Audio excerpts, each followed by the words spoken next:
All right, welcome to The Explainer. Today, we're diving into something that could totally change how we all think about creating software. Let's just kick things off with a pretty huge question. I mean, seriously, what if you had this brilliant idea for an app or a game, and you could just speak it into existence? Well, that's the wild promise of a really exciting new concept. They're calling it vibe coding. And the idea is actually pretty simple. You just bring the vision, the vibe, in plain English, and the AI handles all that complicated, messy programming stuff. I mean, just think about what that could unlock.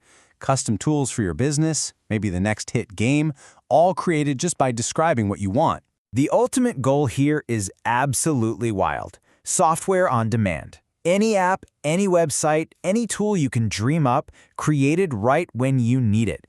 So the big question is, how close are we to making that a reality?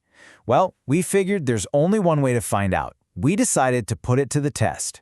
So we set up our very own AI coding challenge. Yep, we're pitting 3 of the biggest AI models out there against each other in this head-to-head battle to see which one is really the best for a total beginner.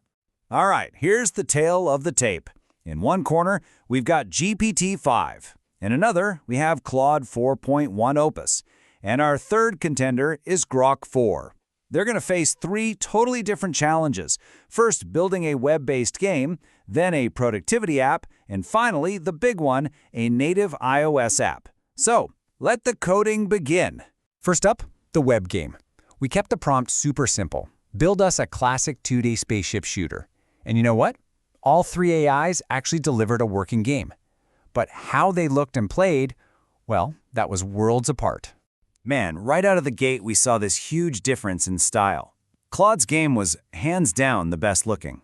It had this awesome retro vibe, a cool starry background, even movement trails behind the ship.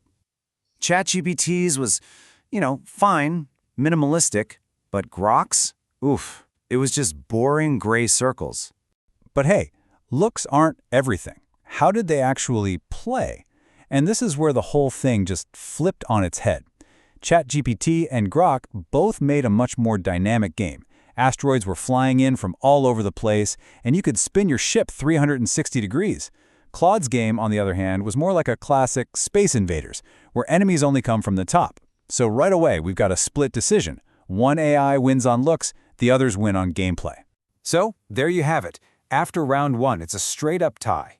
ChatGPT takes the prize for how it plays, while Claude wins on pure style. But how do they handle something a little more practical? Okay, for challenge number 2, we asked the AIs for something you might actually use. A web-based to-do list app, complete with a calendar view and a little inspirational quote generator. And again, all 3 of them gave us a basic product. But the differences in quality were, well, they were stark. And yeah, you guessed it, the design gap was massive. Claude, once again, delivered the flashiest app. It used colors and emojis, and it really made the interface pop. ChatGPT was solid, a good step up from just the basics. And Grok, its app literally looked like a plain Word document. But of course, design isn't the whole story. The real difference was usability. I mean, Claude's app was okay, at least it lets you delete tasks, but Grok's, it was basically broken. Once you added a task, it was there forever. ChatGPT, though, was playing in a totally different league. So what made ChatGPT's app so much better? It wasn't just that it worked. It had all those little, thoughtful features you'd actually want. Things like being able to edit a task or add some extra notes. It felt like a real tool, not just a tech demo. So yeah, this made it the decisive winner of round 2. Now, for the ultimate test. All right, now for the main event. The final challenge was the true acid test, creating a complete installable iOS app for tracking fitness goals. This is where we separate the contenders from the champions. I mean, building a web page is one thing. But can these AIs actually spit out all that complicated code you need for a real working app that you can run on your phone?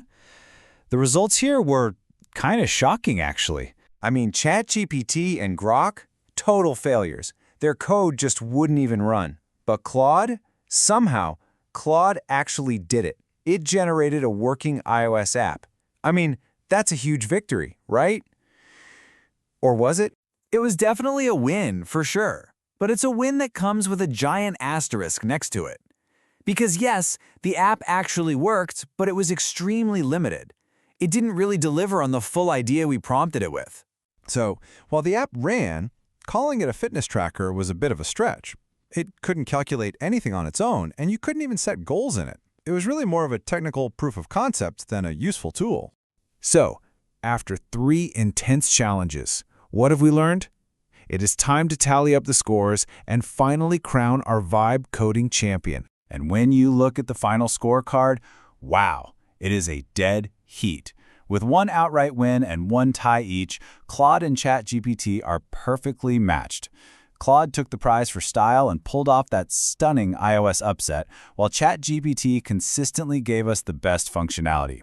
Grok, unfortunately, just never really got out of the starting blocks. So here's the biggest takeaway from all of this. AI is getting incredibly good at helping non-coders create things.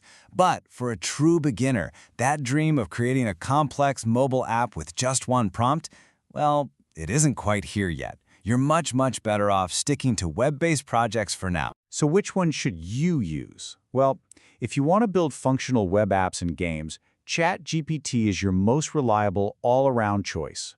But if you're feeling adventurous and you really want to try building a mobile app, Claude is your only option. Just be prepared to get your hands a little dirty with some troubleshooting. Which really brings us back to our final question. We're not quite at the point of software on demand, but we are closer than we have ever been. And it just makes you wonder, is your next big idea just 1 perfect prompt away? Thanks for joining us on The Explainer.